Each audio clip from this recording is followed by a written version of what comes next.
Have you ever wondered what games you should keep or you should lose? Find out here at Purge Reviews. You're gonna put the board out on the game. You're gonna have a deck of cards that will have bread cards that are yellow and beer cards that's blue. You shuffle them up together, it's no problem. And then you're going to give a number of cards to each player. Then what a player is going to do is they're going to take their hand of cards. They're going to choose one, the first player will, and then the other player will also play a card, and then they'll exchange hands. Then you will play your card. Now when you play a card, you can always play it for the item. So if I play this as my first card, I get a water, a brown, and a yellow.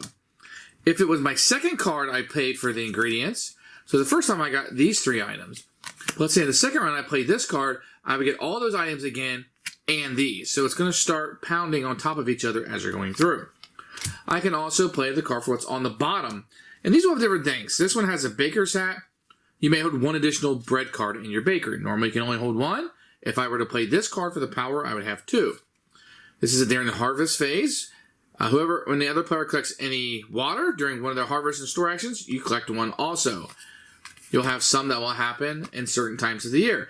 At the end of the card phase of each year, you may discard one card from your hand and draw a new one. And also some of these will give you victory points at the end of the game. So one with coins is end of game scoring. At the game end, for every 2 beer cards that you sold, gain 1 extra coin for beer. So let me take you through a turn and kind of show you how the game will work. You're going to play 3 days and the game will end, or 6 rounds. Every day, you're going to have a fruitful and then a dry season that will go back to back. So green, red, green, red, green, red, and then you score up. On the green ones, you're going to put the number of resources at this number. So it says 7 wheat, 8 hops, 6 carrots, and 6 here.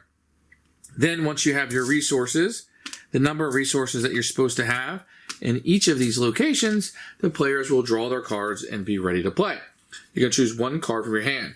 You can pay for the resources, you can pay it for the power, or you can bake bread. If you have the resources listed on it, you can bake this bread and it'll score you this many victory points in the game. At this point, I don't have any resources. Maybe I'll play my card down. I'll reveal it if I'm the first player, and then I will give my cards over to the person over here, with them, the person on my right, giving me their cards that they had in their hand, and I will continue to do the same thing. Now, the resources up here, you'll take it from this area. If this area is out of resources, you cannot get any more. I can play it for the power at the bottom. If I do, there's different symbols that match, and I would just tuck the card under there. I'm going to come back to this in just a second, but no, I can always play it for the power at the bottom, whatever it may do for me. The other thing I can do is, if I have the resources, I can bake the bread or the beer. So if I had these resources, I would get 9 points at the end of the game. And I would say I'd give up these resources from my supply, which is right here. So my storage is going to give me 9 spots, and I can get more through card play. But I can hold 9 items. I would pay those items if I had it, and I would put this into my bread. And once I gave up the resources, I can turn it over.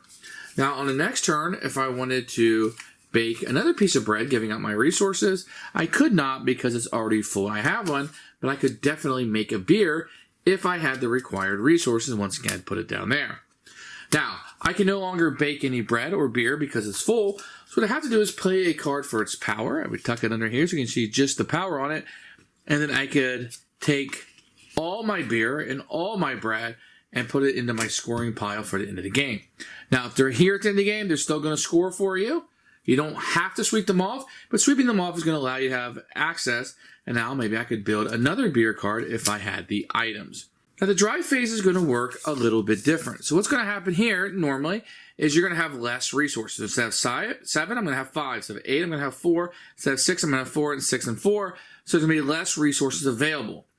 What you're going to do is everybody's going to draw their cards from the deck per normal, but 3 cards will go straight up like this. Now, when you're drawing cards, any cards that you played for the resource last round will be picked up in your hand, and then you'll draw up to the amount of cards that you should have in your hand. These are the cards you're going to play this round in the red phase or the dry phase, which means I know all the cards I'm going to have. I no longer will be giving cards to my opponent. I'll be playing the cards in my hand. But I do have an option. There's 3 face-up cards. If I wanted to, I could take one of my cards and replace it with one of the face-up cards. But if I do this, I take this card, it has to be played immediately. So that's really the only big differences in the dry phase versus the green phase, is there are going to be less resources, and you're no longer going to draft cards. You're going to have these face-up cards that you can utilize.